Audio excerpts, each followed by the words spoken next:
மக்களே எல்லாருக்கும் வணக்கம். திருப்பதி ஃப்ரீ தர்ஷன் டிக்கெட்டு எப்படி வாங்குறதுன்றதை பார்க்கலாம் வாங்க.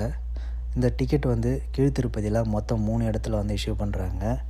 ஒன்று விஷ்ணு நிவாசம் திருப்பதி ரயில்வே ஸ்டேஷனுக்கு ஆப்போசிட்டில் இருக்குது. ரெண்டாவது ஸ்ரீனிவாசா காம்ப்ளெக்ஸு, இது மெயின் பஸ் ஸ்டாண்டுக்கு ஆப்போசிட்டில் இருக்குது.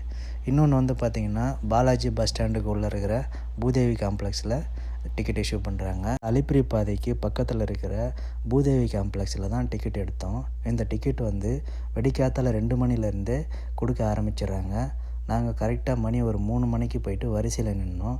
எங்களுக்கு காலையில் 4 மணிக்கு டிக்கெட் கிடச்சிது. இந்த ஃப்ரீ தர்ஷன் டிக்கெட் வாங்குறதுக்கு உங்கள் கிட்ட கம்பல்சரி ஆதார் கார்டு இருக்கணும். உங்கள் கையில் இல்லைனாலும் பரவாயில்ல, ஃபோனில் காமிச்சா கூட டிக்கெட் இஷ்யூ பண்ணுவாங்க. இந்த ஃப்ரீ தர்ஷன் டிக்கெட் ஒரு நாளைக்கு 5000லேருந்து 7000 டிக்கெட் இஷ்யூ பண்ணுறாங்க. டிக்கெட்டு முடிஞ்சிடுச்சுன்னா நீங்கள் அடுத்த நாள் தான் வாங்குற மாதிரி இருக்கும்.